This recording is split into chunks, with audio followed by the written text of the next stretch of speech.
Hello students, I am Avinash Swarnkar. Today we are going to start chapter 2, Migration. Migration is a very important phenomena in which people move from one place to another place. Chapter starts with a short story of Ram बाबू. राम बाबू एक engineer हैं जो भिलाई में work करते हैं.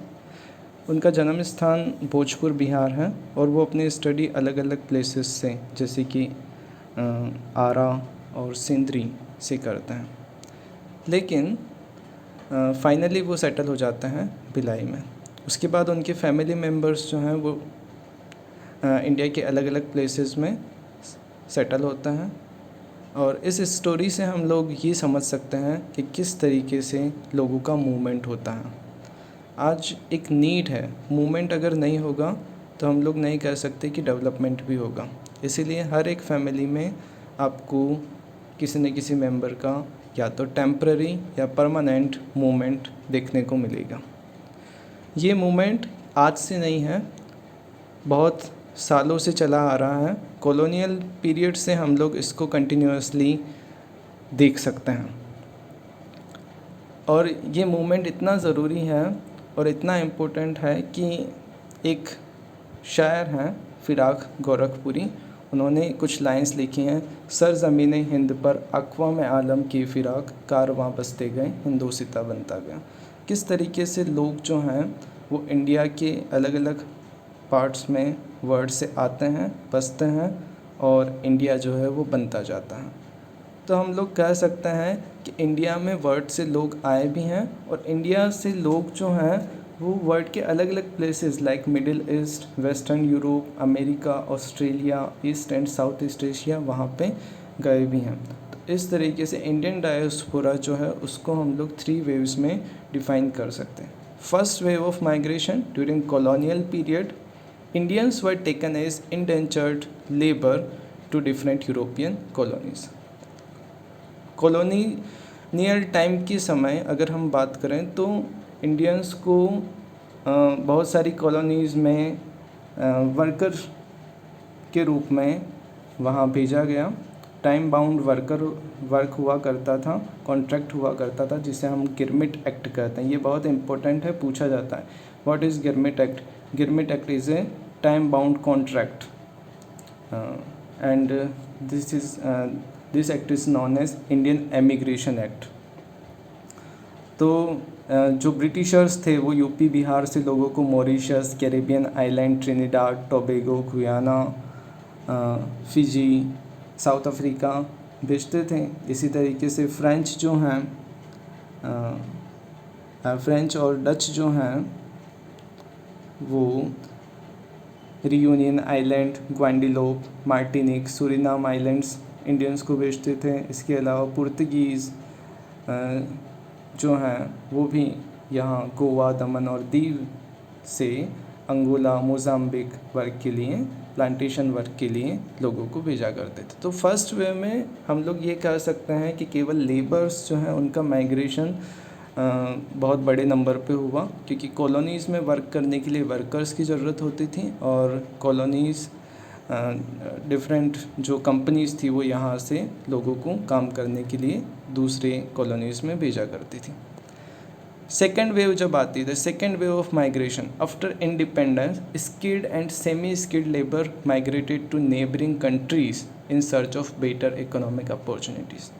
Independence के बाद में हमारा एजुकेशन लेवल में सुधार हुआ, बहुत सी स्किल्ड लेबर जनरेट हुई इंडिया में और सेमी स्किल्ड लेबर भी हुई जो आसपास की नेबरिंग कंट्रीज़ में काम करने के लिए जाते थे, जैसे कि Thailand, Malaysia, Singapore, Indonesia, Brunei, different African countries. इसके अलावा वेस्ट एशिया में हमें जो ऑयल मिला उसकी वजह से भी लोग उन एरिया के उन कंट्रीज़ में Saudi Arabia, Kuwait, Iran, Iraq की तरफ मूव करना शुरू किया.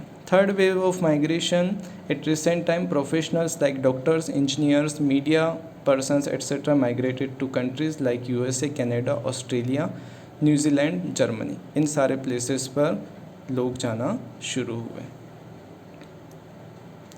ये हम वेव्स देख सकते हैं किस तरीके से इंडिया में लोग आए और किस तरीके से लोग इंडिया से बाहर की तरफ गए हैं। तो नॉर्मली हमें 3 वेव्स में ध्यान रखना है। First wave is depend on the labours. Normally labours move करते थे इंडिया से दूसरे प्लेसेस में, और सेकंड वेव में स्किल्ड और सेमी स्किल्ड पर्सन्स जो हैं वो नेबरिंग कंट्रीज़ की तरफ मूव करते हैं, और थर्ड वेव में जो प्रोफेशनल्स हैं, डॉक्टर्स, इंजीनियर्स हैं, वो डेवलप्ड कंट्रीज़ की तरफ मूव करते हैं। तो हमारे सामने एक क्वेश्चन आता है कि माइग्रेशन वास्तव में है क्या। तो जनरल टर्म्स हम लोग कह सकते हैं कि movement of persons from one place to another place is known as migration. लेकिन एक यूनाइटेड नेशंस ने एक डेफिनेशन दी है, the movement of a person और persons from one place to another involving a permanent move of home for over 1 year. इसे हम लोग क्या कहेंगे, माइग्रेशन कहेंगे। लोगों का एक स्थान से दूसरे स्थान पर जाना और उस स्थान पर 1 वर्ष से ज़्यादा रहना या स्थायी निवास करना क्या कहा जाएगा, माइग्रेशन या माइग्रेशन कहा जाएगा। माइग्रेशन नॉर्मली 2 बातों पर डिपेंड करता है। फर्स्ट है place of origin and second है place of destination. When a person leave the place of origin is known as emigrant. Emigrant means out migration. When a person leave the place of origin is known as emigrant. But when a person come to the place of origin from the place of destination is known as immigrants means in the migration. वापस उसी place पर अगर कोई इंसान आता है तो उसे उत्प्रवासी कहेंगे, उसे आप्रवासी कहेंगे, और कोई इंसान प्लेस ऑफ ओरिजिन को छोड़ के प्लेस ऑफ डेस्टिनेशन पर जाता है तो उसे उत्प्रवासी कहेंगे। इंडियन जो सेंसस है उसमें माइग्रेशन रिलेटेड डेटा जो हैं वो टाइम टू टाइम कलेक्ट किए जाते रहे हैं, लेकिन उनमें कुछ मॉडिफिकेशन भी हुआ है। जैसे कि 1881 टू 1961 तक जो सेंसस हुई है उसमें हम लोग केवल प्लेस ऑफ बर्थ पूछते थे कि आपका प्लेस ऑफ बर्थ क्या है। 1961 में हम लोगों ने प्लेस ऑफ बर्थ के साथ में ड्यूरेशन ऑफ रेजिडेंस भी पूछना शुरू किया कि आप जहाँ पर रह रहे हैं वहाँ रहते हुए आपको कितना समय हुआ। ये 1961 में ऐड हुआ। 1971 place of last residence and duration of stay at the place of enumeration हमने शुरू किया। यानी कि ऐसा भी हो सकता है प्लेस ऑफ बर्थ अलग हो, उसके बाद उसने किसी और जगह पर रहना शुरू किया, उसके बाद उसने उस प्लेस को चेंज कर दिया और वो उसका प्लेस ऑफ एन्यूमरेशन हो। तो इसमें प्लेस ऑफ लास्ट रेजिडेंस भी पूछा जाने लगा और ड्यूरेशन भी पूछी जाने लगी कि जहाँ पर गणना हो रही है, जहाँ पर जनगणना हो रही है, उस प्लेस पर रहते हुए उसको कितना टाइम हुआ। एंड 1981 में हम लोगों ने रीजंस को ऐड करना शुरू किया कि कौन कौन से रीजंस हैं जिनकी वजह से उसने प्लेस ऑफ बर्थ और प्लेस ऑफ लास्ट रेजिडेंस को छोड़ा है। In Indian census the basis of enumeration is place of birth and the place of residence. 2 चीज़ें इंपॉर्टेंट हैं, प्लेस ऑफ बर्थ और place of residence. If the place of birth is different from the place of enumeration is known as lifetime migrant और migrant by place of birth. अगर place of birth अलग है place of enumeration से तो हम लोग उसे क्या कहेंगे, लाइफ टाइम माइग्रेंट कहेंगे और migrant by place of birth कहेंगे। और if the place of last residence is different from the place of enumeration is known as migrant by place of last residence। Enumeration से भी place of last residence अगर अलग है तो उसे हम लोग कहेंगे migrant by place of last residence. Next हम लोग बात करते हैं टाइप्स ऑफ माइग्रेशन की। 2 टाइप का माइग्रेशन होता है, internal migration and international migration. Internal migration फिर से 2 टाइप का होगा, inter state and intra state. International migration को फिर से 2 टाइप में डिवाइड करेंगे, involuntary and voluntary migration. Intra state migration means between 2 states। Migration between 2 states is known as intra state migration and inter state migration means within state, migration within state is known as inter state migration. So ये दोनों जो internal migration है, intra state and inter state, उसमें हम लोग कुछ streams की बात करें। Streams of internal migration, first rural to rural migration, rural to urban migration, urban to urban migration and urban to rural migration. यानी कि लोग अगर गांव से गांव की तरफ जाएंगे तो उसे रूरल टू रूरल माइग्रेशन कहेंगे। कोई लोग अगर गांव से शहर की तरफ जाते हैं तो रूरल टू अर्बन माइग्रेशन कहेंगे।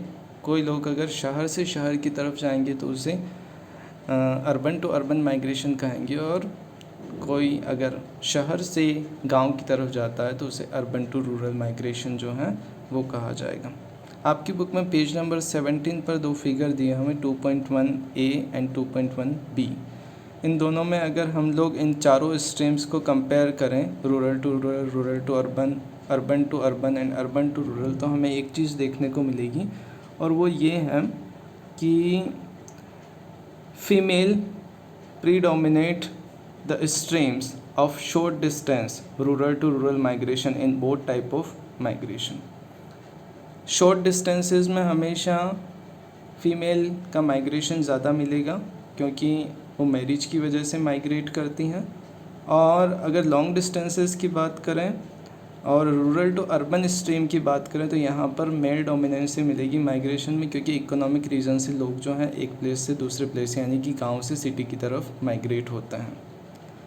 दूसरा टाइप है, अगर हम लोग बात करें इंटरनेशनल माइग्रेशन की, तो कुछ लोग इंडिया में आते हैं और कुछ लोग इंडिया से नेबरिंग कंट्री में काम करने के लिए भी जाते हैं, तो ये भी एक माइग्रेशन को शो करेगा। और यहाँ पर अगर हम बात करें सेंसस 2001 की, census 2001 has recorded that over 5 million persons have migrated to India from other countries.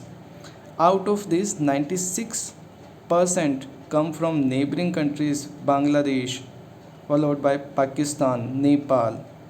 Included in this are 0.16 million refugees from Tibet, Sri Lanka, Bangladesh, Pakistan, Afghanistan, Iran and Myanmar. As far as immigration from India is concerned, it is estimated that there are around 20 million people of Indian diaspora spread across 110 countries. तो हमारे यहाँ से भी लोगों का migration जो है neighbouring countries में और वर्ल्ड की अदर कंट्रीज़ में जो है वो हुआ है।